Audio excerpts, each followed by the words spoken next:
Hey guys, Nick here from Nick's Taxes. I just wanted to jump on here real quick. I didn't have time to make a video, apologize. But the Liberals just passed Bill C10 yesterday. That was on Wednesday. And so I want to make a video just explaining what this is, because this has huge implications for Canada and media as a whole. Now, before we get into it, if you're new to the channel, please consider subscribing and liking the video as well. If you're interested in getting your disability benefit, links in the bio. If you're interested on the Canada recovery benefits and everything related to Canadian tax and finance, please stick around. But today we're going to be talking about this bill here called Bill C10. And this is an attempt for our Canadian government basically to regulate social media, streaming, and all the kind of digital online content. So today's video, we're going to talk a little bit more about that and what is going on. It's important to start off with saying that although the Liberals have passed this bill, the legislation, Bill C10, needs to win passage through the Senate. And that process could be preempted by an election later this year, and that would effectively kill the bill. So I'm thinking that's what's probably going to end up happening is sooner than later. With what's going on in our government, we'll probably see an election. Back to the Bill C10, we're looking at Canadian lawmakers, our Liberal government. They passed a bill, and the bill was aimed to regulate programming distributed by media streaming services and social media platforms. We're talking Facebook, YouTube, and this is something that a lot of critics have warned and are concerned that it could eventually lead to an infringement on our freedom of speech. So the legislation was originally drafted by Trudeau's government, known as C10, and it's meant to subject tech giants to the same requirements as traditional broadcasters, effectively compelling companies like Netflix and TikTok, etc., to finance and promote Canadian content. It's among the most far-reaching plans by governments anywhere in the world to regulate the algorithms tech companies use to amplify and recommend content. So if you're unfamiliar, things like our radio stations, our TV stations, they have to promote a certain amount of Canadian content. So if you're listening to the radio, every so often you'll have to hear a song by a Canadian artist because they're promoting Canadian content. Now, Canada is trying to do the same thing with this online stuff, things like Netflix and TikTok, especially if you're looking at YouTube, TikTok, those kind of things that use algorithms to promote different videos. Canada's saying, hey, if you're going to be in our country, you're going to have to do something to basically promote Canadian creators. And so we'll talk about that a little bit later on in the video. But as we continue on, let me know your thoughts here on Bill C10. Are you for it or are you against it? So Trudeau basically said there are some other issues we have to address when it comes to broadcasting and creation. And we will, basically, he says. The Heritage Minister, he's involved of looking after basically Canadian culture. He said that during the final debate Monday evening that Bill C10 is the first step in that direction, basically to promote more Canadian content. So governments around the world right now obviously are grappling with the idea of how to modernize their legal frameworks to take into account the global reach of the current digital economy, and they're reshaping how policymakers are thinking about issues such as who has power, who can tax what, how are they taxed, and workers' rights. In Canada, there is an additional worry, and that is how to protect domestic cultural industries as more Canadians tend to turn towards internet companies for music and video programming. And that's the focus of this new law. They want to stunt the influence of U.S. culture in particular, and that's the core principle of this modern Canadian media law. So for decades, the government has required radio and television broadcasters to produce and distribute local content. And that stance has irked different trading partners because obviously it means that the media sector is often exempted from agreements meant to give foreigners access to Canadian markets.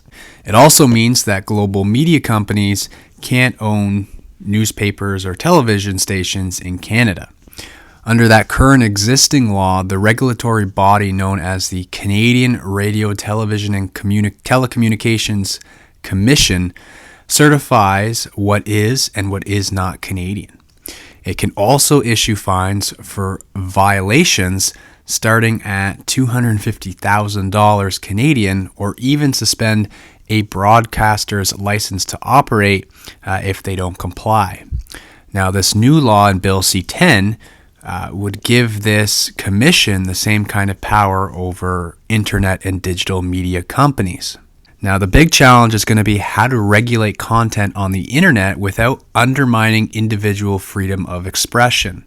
The bill's language is really ambiguous on this, and some of it can be interpreted by saying that user activity won't be regulated, while other parts suggest that content produced on user-driven sites will be. It's not all clear how this will be implemented. Would Canadians be required to disclose that they're Canadian to meet the requirements? That is a great question, and we don't know what that's going to look like due to the ambiguity of the bill's language. But we do know is that the bill would effectively add 3 requirements for digital media companies. They must provide information about their revenue sources, give a portion of their profits to fund and support Canadian content, and increase the visibility and discoverability of Canadian content. It would be the first modernization of the country's broadcasting legislation since 1991, so I guess it was due for an upgrade. So the word discoverability has emerged as one of the most contentious parts of this legislation, with effects on YouTube in particular, because it relies so much on user-generated videos, such as the one you're watching here. Speaking of, please like the video and drop a comment. Supporters say that requirement falls well short of censorship because users would continue to post content freely. Controlling the content is amplified or drowned out. Other critics say that controlling which content is amplified or which ones get drowned out still means that the government is controlling our speech. So YouTube, which is owned by Google, which is owned by Alphabet Inc., portrays its opposition to the legislation as a defense of independent content producers. So someone said the rules around what is considered Canadian content are complex, and it is very difficult to qualify. That was from the head of public policy at YouTube. This stands to impact all creators, but we are especially concerned about the impact on new and emerging creators, as they will be up against players who have been following these rules for decades. So I'm really interested on how this would affect a channel kind of like mine, where I am a Canadian making Canadian content, if there would be some sort of advantage to doing so, or if the Canadian government would more so promote this or drown it out. I don't know. It's really odd to me, but in my mind, the best content should be the stuff that's produced, whether it's Canadian or not. If you're making content that is generating a lot of user interaction and engagement, those are the videos that should be promoted. And those are the videos that obviously people want. It shouldn't matter the content, where the content is coming from. So there is some similarities, and there is a similar thing going on in the European Union. In the European Union, they require platforms to promote European cultural productions. The EU also requires video-on-demand services to prioritize local content. So they're kind of taking a page out of that book there a little bit maybe. But Trudeau's new broadcasting reforms are the first of a multi-pronged plan by the government to regulate and tax digital firms. They also plan to require social media platforms to fund Canadian news outlets and crack down on online hate speech. Good luck. The Canadian government is also threatening to implement a digital service tax of 3% on Canadian revenues starting next year. And there's a quote here from our Canadian cultural minister saying, "We all know that the American cultural invasion is powerful and that it can steamroll any culture on the planet. To be honest, I don't see that being a threat. I see if that is what the pop culture is, that's what the pop culture is. It comes and goes. It should be the best content wins, whether that's American, Canadian, European, Australian, whatever. But let me know what you guys think regarding this bill. Again, the Liberals passed it, but it still needs to win passage through the Senate.